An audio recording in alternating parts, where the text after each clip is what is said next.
Baik, bismillahirrahmanirrahim. Assalamualaikum warahmatullahi wabarakatuh. Pada kesempatan kali ini, saya akan membuat video di mana untuk memenuhi tugas daripada modul hemato-onkologi untuk membahas diskusi PBL 1 yang akan menyesuaikan dengan kasus yang telah ada pada kasus tersebut.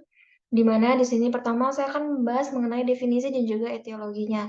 Untuk definisinya sendiri, mengenai anemia, di mana anemia ini merupakan suatu kondisi di mana jumlah sel darah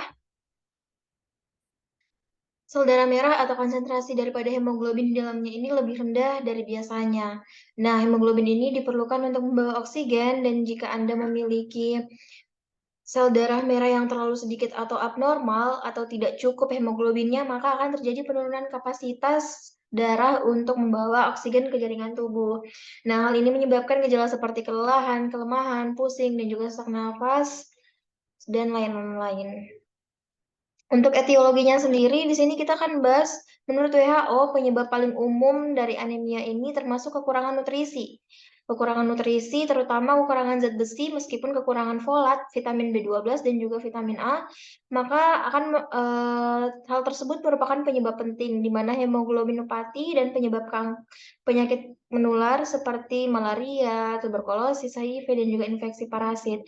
Menurut Kemenkes 2019, anemia dapat disebabkan oleh berbagai faktor, misalnya kekurangan asupan gizi, penyakit seperti malaria, mengalami perdarahan saat melahirkan, kebutuhan tubuh meningkat. Nah, diakibatkan akan mengidap penyakit kronis dan juga kehilangan darah akibat menstruasi dan infeksi parasit seperti cacing. Menurut hasil Riskesdas 2018, konsumsi sayur dan buah pada masyarakat Indonesia masih di bawah jumlah yang dianjurkan.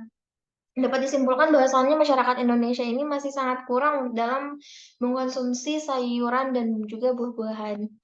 Nah, selanjutnya di sini kita akan bahas mengenai definisi dan juga etiologi. Mohon maaf, selanjutnya akan membahas mengenai patofisiologi, di mana untuk patofisiologinya di sini dapat disimpulkan daripada absorpsi dari EFR dan juga B12 dan asam folat berkurang, maka akan terjadi kehilangan komponen pembentukan eritrosit dan selanjutnya eritrosit ini tidak sempurna, maka eritrosit akan mudah pecah dan akan terjadinya degenerasi daripada eritrosit itu sendiri. Nah, eritrosit yang terjadi degenerasi, maka akan terjadinya eritrosit yang mudah rapuh sehingga akan terjadi hemolisis. Nah, untuk itu di sini kita akan melanjutkan dengan penegakan diagnosis. Untuk penegakan diagnosis sendiri akan melakukan anamnesis, pemeriksaan fisik, dan juga pemeriksaan penunjang. Nah, di mana untuk pemeriksaan penunjang untuk ditegakkan kasus kita ini, maka di sini diperlukan yang namanya tes darah lengkap, tes zat besi, tes hitung retikulosit, dan juga tes ataupun pemeriksaan fesis lengkap. Di mana pemeriksaan fesis lengkap ini, jika kita melakukan pemeriksaan tersebut, ketika kita mendapatkan atau menemukan parasit dalam hal ini cacing pada feses tersebut, maka dapat disimpulkan bahwasannya tes ataupun pemeriksaan daripada feses ini positif. Nah, dari penegakan diagnosis, maka selanjutnya kita akan membahas mengenai diagnosis banding atau diferensial diagnosis.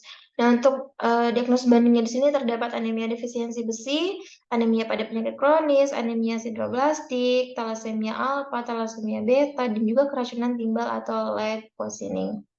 Nah, selanjutnya kita masuk pada komplikasi. Untuk komplikasinya apabila anemia ini tidak ditangani dengan baik, maka akan menyebabkan beberapa komplikasi yang serius yaitu seperti kesulitan saat melakukan aktivitas, masalah pada jantung, gangguan pada paru-paru, rentan terkena infeksi, komplikasi kehamilan, dan bahkan terjadinya kematian. Selanjutnya, dari komplikasi tadi, maka kita akan bahas mengenai tata laksana, di mana tata laksana dalam hal ini bagi dua, yaitu farmakologi dan juga non-farmakologi. Untuk farmakologinya sendiri, sini yang pertama terapi kausal, di mana terapi kausal ini tergantung dari penyebabnya, contohnya pengobatan cacing tambang, pengobatan hemoroid, pengobatan menorrhagia, Yang kedua, pemberian preparat besi. Untuk preparat besinya ini juga terapi besinya per oral untuk preparat yang tersedia. Lalu ada pun pemberian preparat besi yang dimana terapi besi ini parenteral dan pengobatan lainnya. Selanjutnya, untuk tata laksana non-farmakologinya, di sini terdapat mengkonsumsi makanan tinggi zat besi, contohnya kacang-kacangan, sereal, sayuran berwarna hijau, daging merah tanpa lemak. Lalu yang kedua, mengkonsumsi makanan tinggi folat, di mana seperti jeruk, jus pisang, dan kacang-kacangan merupakan penghasil folat yang tinggi untuk berperan dalam mengembangkan sel-sel darah merah, mempertahankan kesehatan tubuh, dan juga sel darah putih dalam tubuh. Yang ketiga, di mana kita dapat mengkonsumsi makanan tinggi vitamin B12, seperti contohnya susu, semua olahan susu, seperti keju, lalu juga daging dan produksi kedelai. Nah, untuk fungsinya apa? Untuk fungsinya ini membantu tubuh karena bisa merubah karbohidrat yang masuk dalam mendukung tubuh, sehingga produksi menjadi energi gula, mengatasi tubuh yang mudah lemah hingga lebih kuat dan juga memiliki peranan penting untuk pengaturan sistem syaraf tubuh, mengatasi penurunan fungsi otak dan juga stres. Yang keempat itu apa? Yang keempat, mengonsumsi makanan yang tinggi akan vitamin C, contohnya jeruk. Hal tersebut sudah tidak asing lagi bagi kita, contohnya jeruk, melon, pepaya, dan juga jenis buah-buahan lainnya, di mana berfungsi untuk membantu tubuh dalam penyerapan semua jenis zat besi dari makanan maupun suplemen yang masuk ke dalam tubuh.